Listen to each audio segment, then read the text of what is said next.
There is a glitch in the way money works. If you look at the math of wealth building, you will notice a strange anomaly.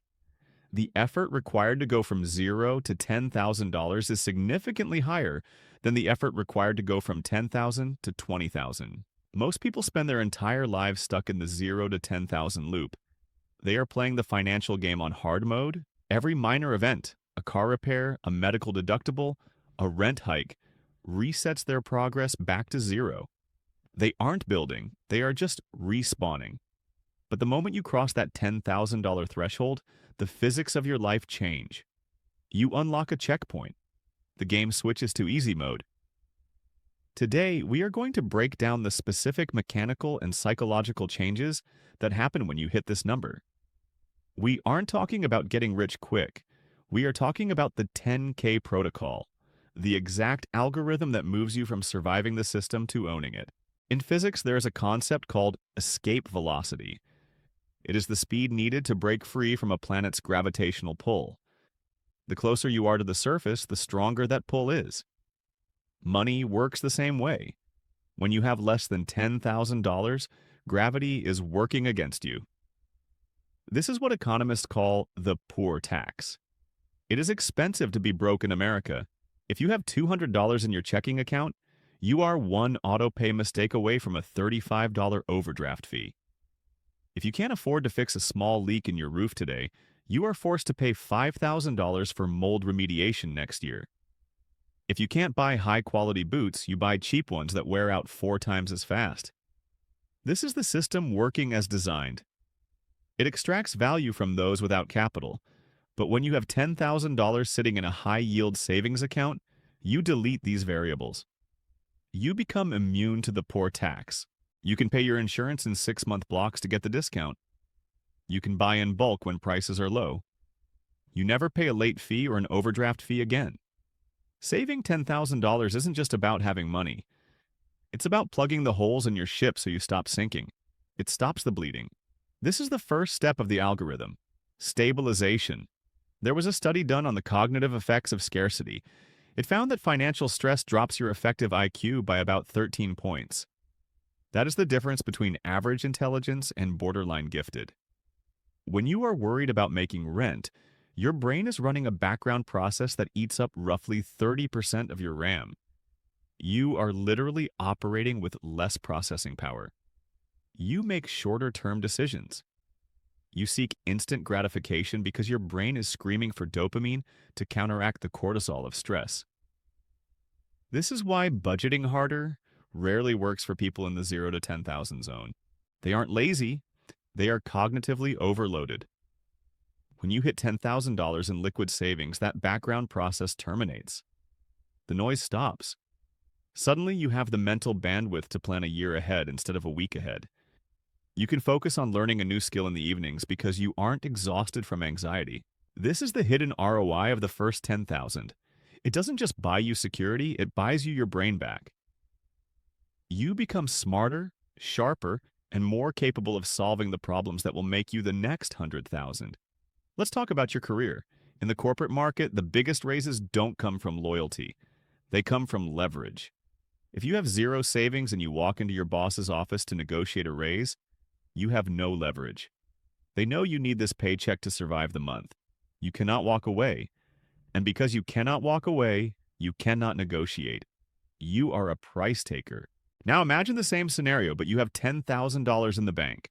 That is 3 to 4 months of living expenses for the average single American. You walk into that meeting with a different energy. You aren't desperate. You are a professional offering a service. If the negotiation goes south or if the workplace is toxic, you have the ability to quit and search for a better opportunity. This is called FU money. It is a small amount of capital that gives you autonomy. People with savings take risks. They apply for jobs they aren't 100% qualified for. They move to cities with better opportunities. They start side businesses because they aren't terrified of a single month without income. This leverage compounds.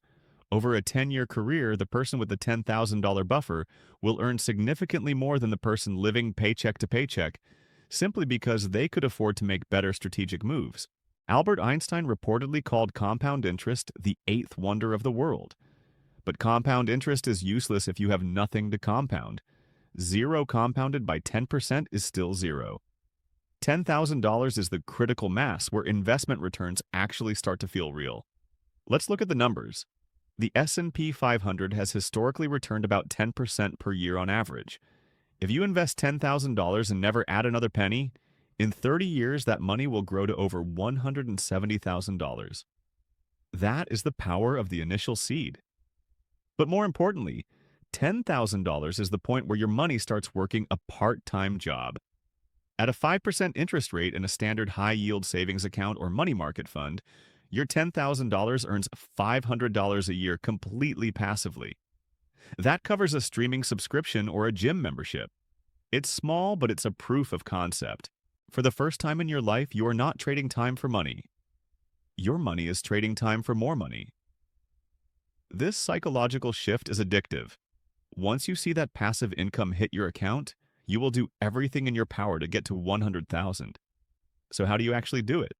How do you save $10,000 when wages are stagnant and inflation is high? We need a logical roadmap. Step 1 is the lifestyle audit. You need to find the friction points. Most people try to save by cutting coffee. That is inefficient code.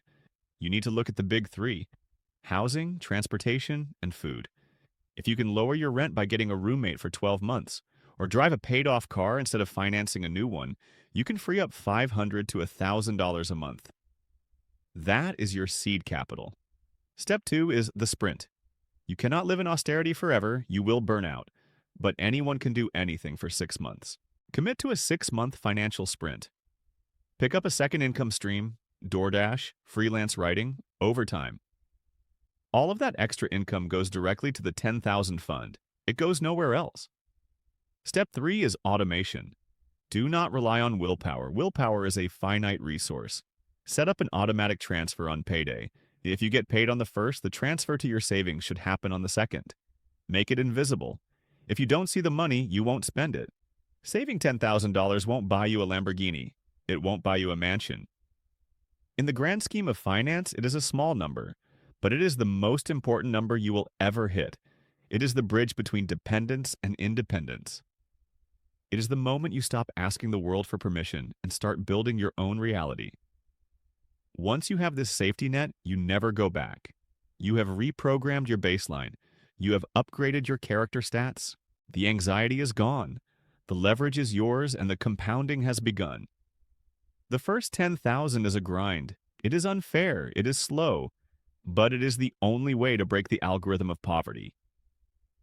Start the script today. Audit your expenses, automate your savings, build your shield. Because once you unlock this level, you never have to play on hard mode again. Thanks for watching. I'll see you in the next one.